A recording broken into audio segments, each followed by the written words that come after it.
5:30 ಮೇಲೆ ನಂದಿ ಬೆಟ್ಟದ ಮೇಲಕ್ಕೆ ಹೋಗೋದಕ್ಕೆ ಅವಕಾಶ ಇದೆ. ಹಾಗಾಗಿ ನೋಡಿ ಈಗೆಲ್ಲ ಬೇಗ ಬಂದು ಎಲ್ಲ ವೆಹಿಕಲ್ಸು ಕೂಡ ಇಲ್ಲಿ ಕಾಯ್ತಾ ಇದ್ದಾರೆ. ನಾನು ಕೂಡ ಕಾಯ್ತಾ ಇದ್ದೀನಿ. ಯಾಕಂದರೆ ಎಲ್ಲ 5 ಗಂಟೆ 4:45 5 ಗಂಟೆಗೆ ಬರೋಕ್ಕೆ ಶುರು ಮಾಡ್ತಾರೆ.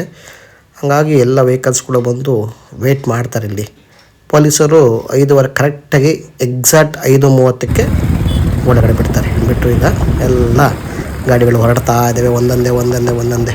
ಬಟ್ ಇವತ್ತು ಶುಕ್ರವಾರ ಆಗಿರೋದ್ರಿಂದಾಗಿ ವೀಕ್ ಡೇಸ್ ಆಗಿರೋದ್ರಿಂದಾಗಿ ರಶ್ ಸ್ವಲ್ಪ ಕಡಿಮೆ ಅಂತಲೇ ಹೇಳ್ಬೋದು. ತುಂಬ ಕಡಿಮೆ ಆ್ಯಕ್ಚುಲಿ ಹೇಳಬೇಕು ಅಂದರೆ, ಯಾಕಂದರೆ ವೀಕ್ ಡೇಸ್ ಆಗಿರೋದ್ರಿಂದಾಗಿ ಇಷ್ಟು ಕಡಿಮೆ. ವೀಕೆಂಡ್ ಆದರೆ ಸಿಕ್ಕಾಪಟ್ಟೆ ಜನ ಇರ್ತಾರೆ. ಒಂದು ಗಾಡಿಗೊಂದು ನನಗೊಂದು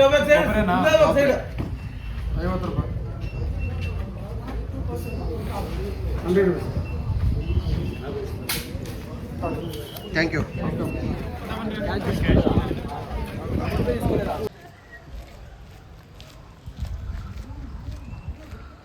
ಎಂಟ್ರೆನ್ಸ್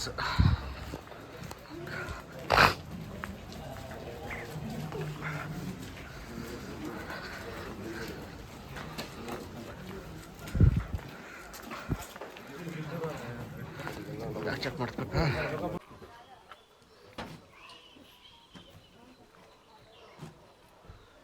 ನಂದಿ ಬೆಟ್ಟದ ನೀಲಿನಕ್ಷೆ ಇದು. ಎಲ್ಲೆಲ್ಲಿ ಏನೇನಿದೆ ಅದೆಲ್ಲವೂ ಕೂಡ ಈ ನಕ್ಷೆಯಲ್ಲಿ ತೋರಿಸಿದ್ದಾರೆ ನೋಡಿ. ತೋರಿಸ್ತೀನಿ.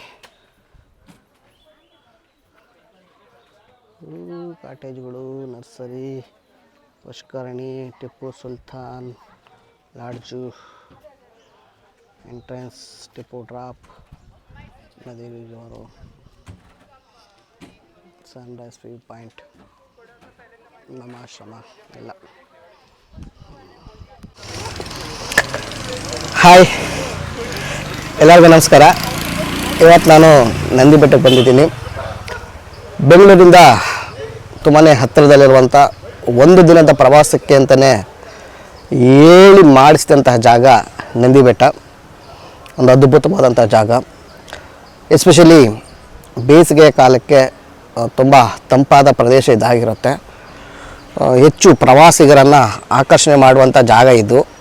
ಹಾಗಾಗಿ ಈ ಒಂದು ನಂದಿ ಬೆಟ್ಟವನ್ನು ಎಕ್ಸ್ಪ್ಲೋರ್ ಮಾಡೋಣ ಅಂತ, ನಿಮ್ಮೆಲ್ಲರಿಗೂ ತೋರಿಸೋಣ ಅಂತ ಇವತ್ತು ನಾನು ಬಂದಿದ್ದೀನಿ. ಬೆಳಗ್ಗೆನೇ ಸೂರ್ಯೋದಯದ ಒಂದು ಅದ್ಭುತ ದರ್ಶನ ಆಯಿತು.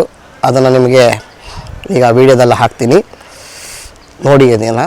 ಅದಾದಮೇಲೆ 1 by 1 ಈ ನಂದಿ ಬೆಟ್ಟದ ಇಡೀ ಚಿತ್ರಣವನ್ನು ನಿಮಗೆ ತೋರಿಸುವಂಥ ಪ್ರಯತ್ನವನ್ನು ನಾನಿವತ್ತು ಮಾಡ್ತಾಯಿದ್ದೀನಿ. ಹಾಗಾಗಿ ಎಲ್ಲರೂ ಕೂಡ ನೋಡಿ ವಿಡಿಯೋನ ಪೂರ್ತಿ ಸಪೋರ್ಟ್ ಮಾಡಿ.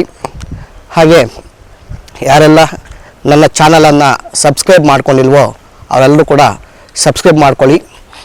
ಹಾಗೆ ಬೇರೆ ಬೇರೆ ವಿಡಿಯೋಗಳಿಗೆ ಮಾಡೋದಕ್ಕೆ ಪ್ರೋತ್ಸಾಹ ಕೊಡೋಕ್ಕೆ ಲೈಕ್ ಮತ್ತು ಕಾಮೆಂಟ್ ಮೂಲಕ ನಿಮ್ಮ ಪ್ರೀತಿಯನ್ನು ತೋರಿಸಿ ಅಂತ ನಾನು ಕೇಳ್ತೀನಿ. ಇವತ್ತು ನಂದಿ ಬೆಟ್ಟದ ಪ್ರತಿಯೊಂದು ಜಾಗಗಳನ್ನು ಕೂಡ ತೋರಿಸುವಂಥ ಪ್ರಯತ್ನ ನಾನಿವತ್ತು ಈ ಒಂದು ವಿಡಿಯೋಗಳಲ್ಲಿ ಮಾಡ್ತೀನಿ. ಓಕೆನಾ?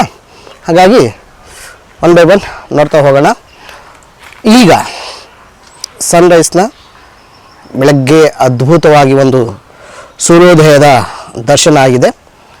ಅದನ್ನು ನೋಡಿ ಬನ್ನಿ. ಆಮೇಲೆ 1 by 1 ಪ್ರತಿಯೊಂದು ಕೂಡ ನಂದಿ ಬೆಟ್ಟದಲ್ಲಿ ಏನೇನಿದೆ ಎಲ್ಲವೂ ಕೂಡ ತೋರಿಸ್ತೀನಿ. Watch it. ಗಾಡಿ ಪಾರ್ಕಿಂಗ್ ಮಾಡಿ ಅಲ್ಲಿಂದ ಮೇಲೆ ಹೋದ ಮೇಲೆ ಸೂರ್ಯೋದಯದ ಆರಂಭ ಆಗ್ತಾ ಇತ್ತು. ಇಡೀ ಬೆಟ್ಟದ ಕೆಳಗಡೆ ಇರುವಂಥ ಹಳ್ಳಿಗಳಲ್ಲಿ ಆ ಲೈಟಿಂಗ್ಸು ಸಕ್ಕದಾಗಿ ಕಾಣಿಸ್ತಾ ಇತ್ತು ನೋಡೋದಕ್ಕೆ.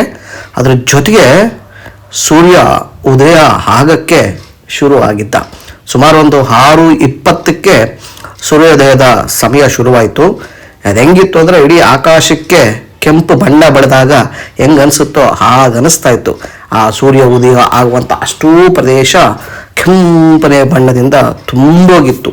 ನೋಡೋಕ್ಕಂತೂ ಮಜಾ ಅಂದರೆ ಮಜವಾಗಿತ್ತು. ನಾನಂತೂ ಸಖತ್ ಖುಷಿಪಟ್ಟೆ. ಯಾಕಂದರೆ ನಂದಿ ಬೆಟ್ಟದ ಮೇಲೆ ಸೂರ್ಯೋದಯವನ್ನು ನಾನು ನೋಡಿರಲಿಲ್ಲ. ಸೂರ್ಯಾಸ್ತ ನೋಡಿದ್ದೆ, ಆದರೆ ಸೂರ್ಯೋದಯ ನೋಡಿರಲಿಲ್ಲ. ನನಗಂತೂ ಅದು ತುಂಬಾ ಖುಷಿ ಕೊಟ್ಟಂಥ ಸಂದರ್ಭ ಆಗಿತ್ತು. ಯಾಕಂದರೆ ನಾನು ಬೇರೆ ಬೇರೆ ಕಡೆ ಎಲ್ಲ ಸೂರ್ಯೋದಯದ ಮತ್ತು ಸೂರ್ಯಾಸ್ತದ ವೀಕ್ಷಣೆಯನ್ನು ಆಗಿತ್ತು, ಆದರೆ ನಂದಿ ಬೆಟ್ಟದ ಮೇಲೆ ಆಗಿರಲಿಲ್ಲ.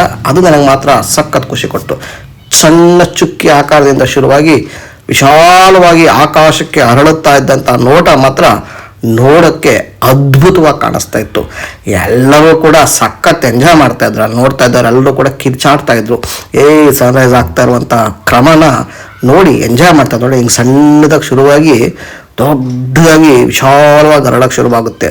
ಕೆಂಪರಿ ಸೂರ್ಯ ನಿಗಿ ನಿಗಿ ನಿಗಿ ನಿಗಿ ಅಂತ ಬರ್ತಾ ಇದ್ದ.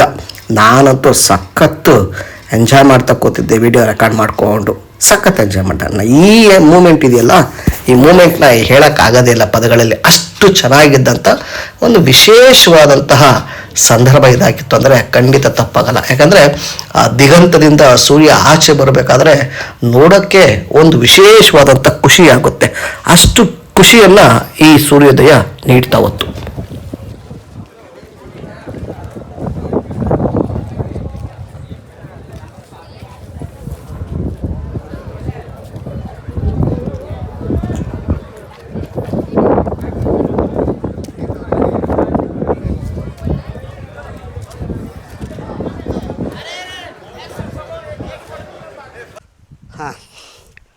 ಸೂರ್ಯೋದಯದ ಚಿತ್ರಣ ಚೆನ್ನಾಗಿತ್ತು ಅಂತ ನಾನು ಭಾವಿಸ್ತೀನಿ.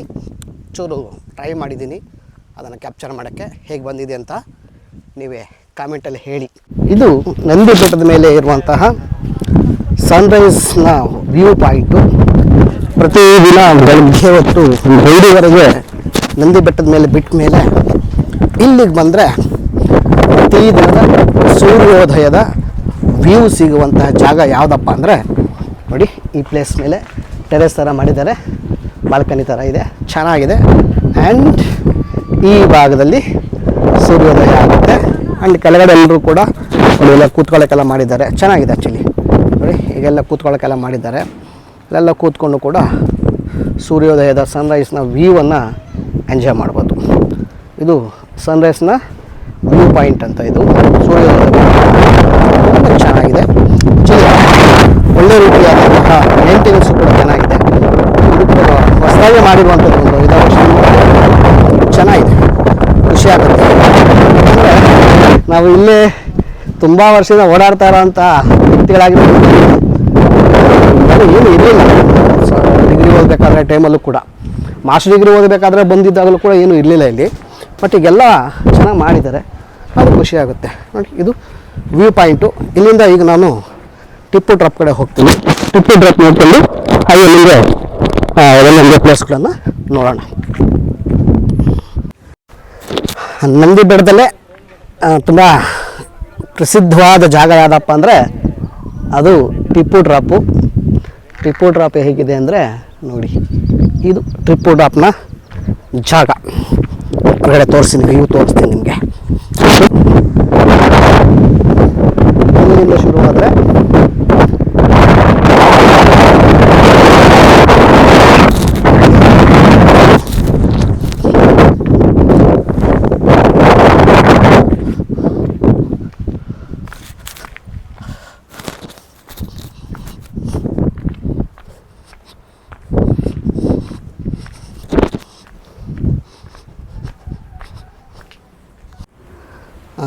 ನೋಡಿ, ಇದು ಟಿಪ್ಪು ಡ್ರಾಪ್.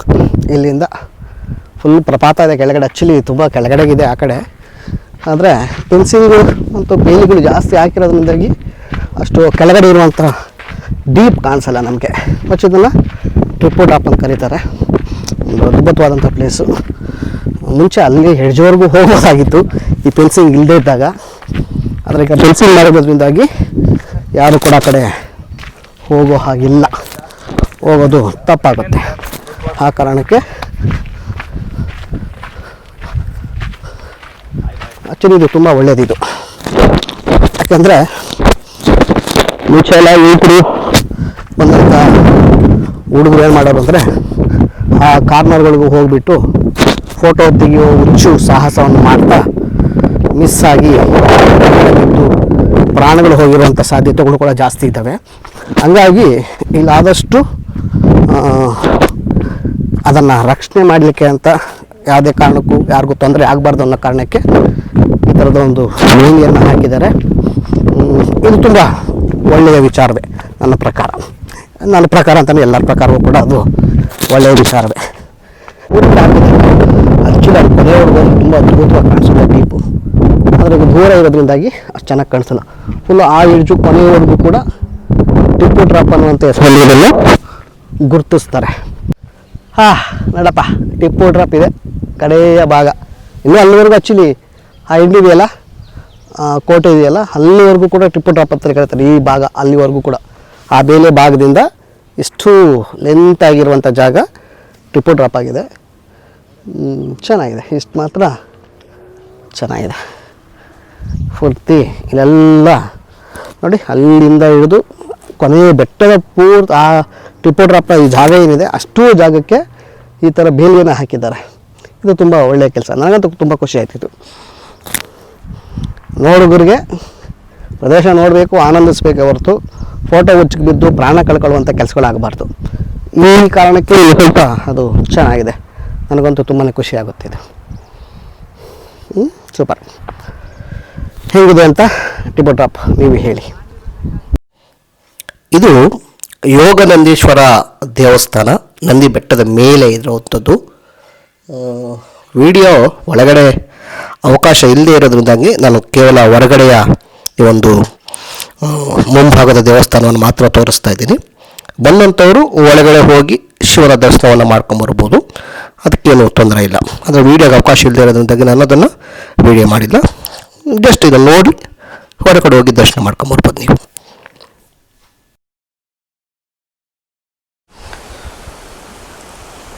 ನಂದಿ ಬೆಟ್ಟದಲ್ಲಿರುವಂಥ ಕೆಲವು ಸ್ಥಳಗಳಿದು ನೋಡಿ. ಕುದುರೆಮೆಟ್ಲು, ಪಾಲಾರ್ ನದಿ ಮೂಲ, ಬ್ರಹ್ಮಾಶ್ರಮ, ನೆಲ್ಲಿಕಾಯಿ ಬಸವಣ್ಣನ ದೇವಸ್ಥಾನ. ಆ ಕಡೆ ಹೋಗೋಣ ಬನ್ನಿ.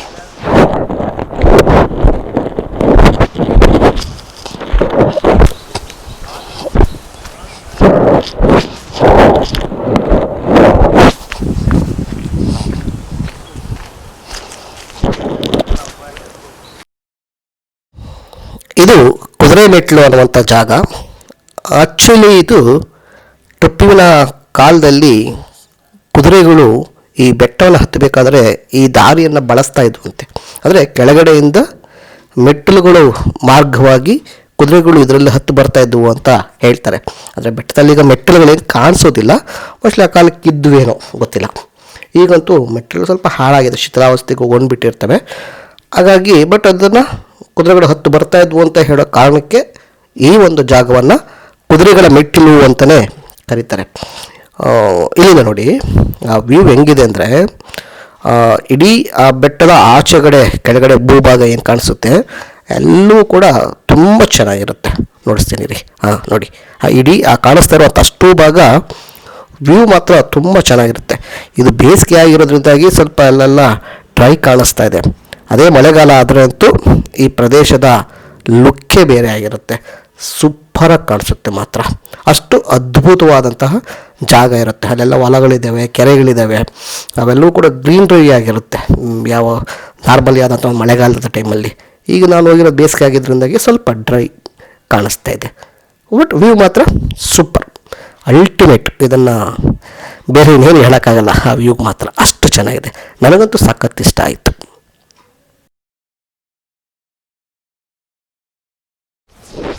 ನೋಡಿ ಎಷ್ಟು ಚೆನ್ನಾಗಿದೆ ಪ್ಲೇಸ್ ಮಾತ್ರ. ಬಾ ಬಾ ಬಾ ಬಾ ಬಾ ಬಾ ಬಾ ಸೂಪರ್. ಮಳೆಗಾಲ ಆದರೆ ಅಂತೂ ಇಡೀ ಪ್ರದೇಶ ಫುಲ್ ಗ್ರೀನ್ರಿ ಆಗಿರುತ್ತೆ, ಹಸಿರು ತುಂಬಿಕೊಂಡಿರುತ್ತೆ. ಬೆಟ್ಟ ಗುಟ್ಟುಗಳು, ಜಮೀನುಗಳು, ಎಲ್ಲ ಜಮೀನುಗಳ ಇರೋ ತೋಟ ಹೊಲಗಳಲ್ಲೆಲ್ಲ ಬೇರೆ ಬೇರೆ ಥರದ ಬೆಳೆಗಳನ್ನು ಬೆಳೆದಿರ್ತಾರೆ, ಎಲ್ಲ ಹಸಿರಾಗಿ ಕಾಣಿಸ್ತಾ ಇರುತ್ತೆ. ಈಗ ಬೇಸಿಗೆ ಇರೋದ್ರಿಗೆಲ್ಲ ಸ್ವಲ್ಪ ಕೆಂಪು ಭೂಮಿ ಕಾಣಿಸ್ತಾ ಇದೆ. ಬಟ್ಟು ಸೂಪರ್ ಪ್ಲೇಸ್ ಮಾತ್ರ ಸಾಕಾಗಿದೆ. ಇದು ಪಾಲಾರ್ ನದಿಯ ಮೂಲ ಜಾಗ. ಅಂದರೆ ಈ ನದಿ, ಪಾಲಾರ್ ನದಿ ಏನಿದೆ, ಇದು ಇಲ್ಲಿಂದಲೇ ಹುಟ್ಟಿ ಹರಿಯುತ್ತೆ ಅಂತ ಹೇಳ್ತಾರೆ. ಈಗ ಸ್ವಲ್ಪ ಅಲ್ಲಿ ಇದೆಲ್ಲ ಕೆರೆ ಕಟ್ಟೆ ಎಲ್ಲ ಕಟ್ಟಿ ಚೂರು ರಕ್ಷಣೆ ಮಾಡಿದ್ದಾರೆ. ಮುಂಚೆಲ್ಲ ತುಂಬ ಪಾಳು ಬಿದ್ದಿತ್ತು, ಆ್ಯಕ್ಚುಲಿ ಹೇಳ್ಬೇಕಂದ್ರೆ ತುಂಬ ಪಾಳು ಬಿದ್ದಿತ್ತು, ಏನು ಕಾಣಿಸ್ತಾನೆ ಇರಲಿಲ್ಲ. ಬಟ್ ಈಗ ಅದನ್ನು ಸ್ವಲ್ಪ ಸಂರಕ್ಷಣೆ ಮಾಡಿದ್ದಾರೆ. ಈ ನದಿ ಇಲ್ಲಿ ಹುಟ್ಟಿದಂಥ ನದಿ ಬೇ ಆಫ್ ಬೆಂಗಾಲ್ಗೆ ಹರ್ಕೊಂಡೋಗಿ ಸೇರ್ತಾ ಇತ್ತಂತೆ ಹಲವಾರು ಮಾರ್ಗಗಳಲ್ಲಿ ಹೋಗಿ. ಅದ್ಭುತ ಅಲ್ಲ ಪ್ರಕೃತಿ. ಯಾಕಂದರೆ ಪ್ರಕೃತಿಯ ಈ ವಿಸ್ಮಯ ಎಷ್ಟು ಇರುತ್ತೆ ಅಂದರೆ ನಮ್ಗೆ ಅರ್ಥನೇ ಆಗಲ್ಲ. ಎಲ್ಲೋ ಹುಟ್ಟಿ ಎಲ್ಲೋ ಹರಿದು ಎಲ್ಲೋ ಹೋಗಿ ಸೇರಿ ಅದರ ಒಂದು ವಿಸ್ಮಯವನ್ನು ಕೌತುಕವಾಗಿರುವ ಹಾಗೆ ನಮಗೆ ಮಾಡಿಕೊಡುತ್ತೆ. ಆ ಕಾರಣಕ್ಕೆ ಇದು ಕೂಡ ತುಂಬ ವಿಶೇಷವಾದಂತಹ ಒಂದು ಜಾಗ. ನದಿ ಬಡದಲ್ಲಿ ಇದು ಒಂದು ನದಿ, ಇಲ್ಲಿ ಕೂಡ ಹುಟ್ಟಿ ಇಲ್ಲಿಂದ ಅದು ಬೇರೆ ಕಡೆ ಹೋಗುತ್ತಂತೆ. ಎಷ್ಟು ಸೂಪರ್ ಅಲ್ಲ. ಈ ಕಾರಣವೇ ವಿಶೇಷವಾಗಿರುತ್ತೆ. ಅದಕ್ಕೆ ನದಿ ಮೂಲ ಹುಡ್ಕೋಕ್ಕಾಗಲ್ಲ ಅಂತಾರೆ. ಇಲ್ಲಿ ನೋಡಿ, ಒಂದು ನದಿ ಮೂಲ ಬೆಟ್ಟದಲ್ಲಿ ಇದೆ, ಇಲ್ಲೊಂದಿದೆ, ಇನ್ನು ಮುಂದೆ ಅರ್ಕಾವತಿ ನದಿ ಕೂಡ ಇದೆ, ಅದು ಕೂಡ ನಿಮ್ಗೆ ತೋರಿಸ್ತೀನಿ ಬನ್ನಿ. ಅದು ಕೂಡ ಒಂದಿದೆ, ಅದು ಕೂಡ ತುಂಬ ಚೆನ್ನಾಗಿದೆ. ಸ್ವಲ್ಪ ಮೆಟ್ಲೆಲ್ಲ ಕಟ್ಟೆ ಥರ ಮಾಡಿದ್ದಾರೆ. ಇಲ್ಲಿ ಬಂದು ನೋಡಿಕೊಂಡು ಹೋಗೋಕ್ಕೆ ಏನು ತೊಂದರೆ ಇಲ್ಲ. ಈಗ ಚೆನ್ನಾಗಿದೆ, ಪ್ರದೇಶ ಮಾತ್ರ ಸೂಪರಾಗಿದೆ.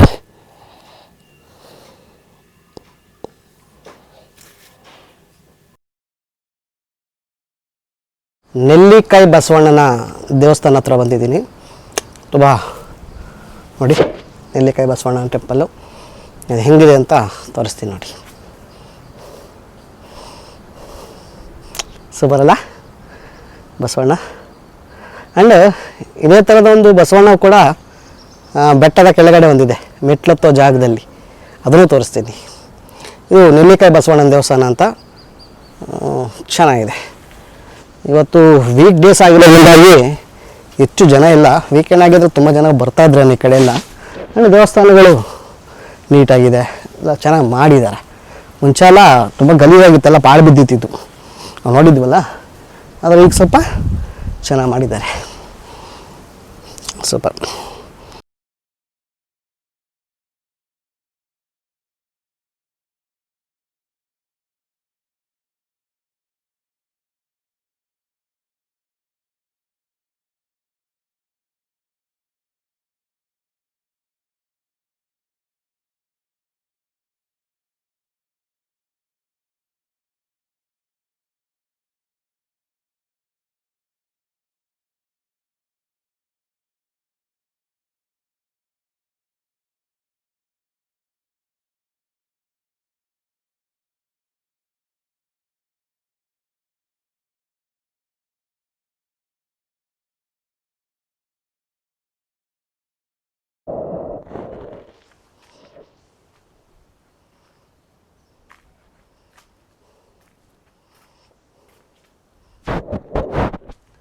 ಚೆನ್ನಾಗಿದೆ, ನನಗಂತೂ ಇಷ್ಟ ಆಯಿತು, ತುಂಬ ಖುಷಿ ಆಯಿತು. ನೋಡಿ, ಇದರ ರಚನೆ ಕಾಲದ ಇತಿಹಾಸವನ್ನು ಬರೆದಿದ್ದಾರೆ. ಚೋಳರ ಕಾಲದಲ್ಲಿ ಒಂದು ನಂದಿ ವಿಗ್ರಹವನ್ನು ರಚನೆ ಮಾಡಿದ್ದಾರಂತೆ. ಇಲ್ಲಿ ನೋಡಿ, ಯಾಕೆ ಇದನ್ನು ನೆಲ್ಲಿಕಾಯಿ ಬಸವಣ್ಣ ಅಂತ ಕರೀತಾರೆ ಅಂದರೆ, ಈ ನಂದಿಯ ಮುಂದೆಗಡೆ ಇಲ್ಲೊಂದು ನೆಲ್ಲಿಕಾಯಿ ಮರ ಇದೆ. ಆ ಕಾರಣಕ್ಕೆ ಇದನ್ನು ನೆಲ್ಲಿಕಾಯಿ ಬಸವಣ್ಣ ಅಂತ ಕರೀತಾರೆ. ಎಷ್ಟು ಅದ್ಭುತ ಅಲ್ಲ. ಸುಮಾರು ನೋಡಿ, ಅಲ್ಲೊಂದಿದೆ, ಇಲ್ಲೊಂದಿದೆ, ಚೆನ್ನಾಗಿದೆ, ಅದ್ಭುತ, ಚೆನ್ನಾಗಿದೆ. ಪ್ಲೇಸ್ ಮಾತ್ರ ಕ್ವೈಟಾಗಿದೆ, ಆರಾಮಾಗಿ ಒಂದು ನೋಡ್ಕೊಂಡು ಹೋಗ್ಬೋದು ಬರೋರು. ನೋಡಿ, ಇದು ಅರ್ಕಾವತಿ ನದಿಯ ಮೂಲ ಆ ಜಾಗ. ಇದು ಹೇಗಿದೆಯೋ ನೋಡೋಣ ಬನ್ನಿ. ಆಗಲೇ ಅಲ್ಲಿ ಪಾಲಾರ್ ನದಿ ತೋರಿಸುತ್ತೆ. ಇಲ್ಲೊಂದು ನದಿ ಅಂತ ಹೇಳಿದ್ನಲ್ಲ, ಆ ನದಿ ಜಾಗ ಇದು. ಒಟ್ಟುಗಳೆಲ್ಲ ಚೆನ್ನಾಗಿದೆ. ಮುಂಚೆಲ್ಲ ತುಂಬ ಮಣ್ಣು ಥರ ಇತ್ತು, ಚೆನ್ನಾಗಿ ಮಾಡಿದ್ದಾರೆ.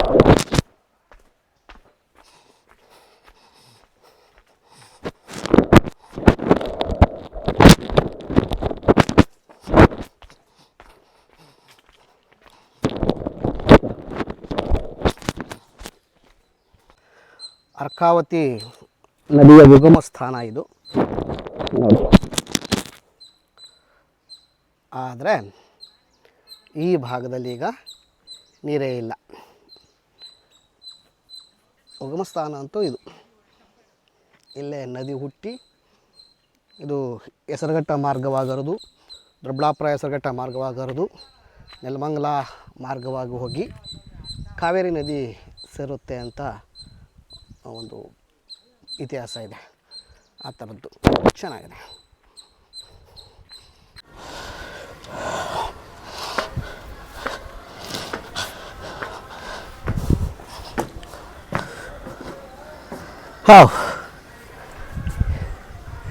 ಇದು ಗಾರ್ಡನ್ನಲ್ಲಿ ಮುಂಚೆ ಆ್ಯಕ್ಚುಲಿ ಇದೆಲ್ಲ ಎಲ್ಲ ಶೇಪ್ಸ್ ಏನಿದ್ದು ಶೆಡ್ಗಳ ಥರ ಇವೆಲ್ಲ ಮುಂಚೆ ಒಂದೊಂದು ಬಿದಿರು ಬೊಂಬುಗಳಿಂದ ಹಟ್ ಥರ ಮಾಡಿದ್ರು, ಗುಡಿಸಲು ಥರ. ತುಂಬ ಚೆನ್ನಾಗಿತ್ತು ಆ್ಯಕ್ಚುಲಿ ಅದು ವ್ಯೂ. ಮೋಸ್ಟ್ಲಿ ಅದೆಲ್ಲ ಹಾಳಾಗಿದ್ದರಿಂದಾಗಿ ಈ ಥರ ಎಲ್ಲ ಕಬ್ಬಿಣದ ಹ್ಯಾಂಗಲ್ಗಳು ಹಾಕಿ ಮೇಲೆ ಒಂದು ಗ್ಲಾಸ್ ಶೀಟ್ ಹಾಕಿ ಮಾಡಿದ್ದಾರೆ ಎಲ್ಲ ಕಡೆ.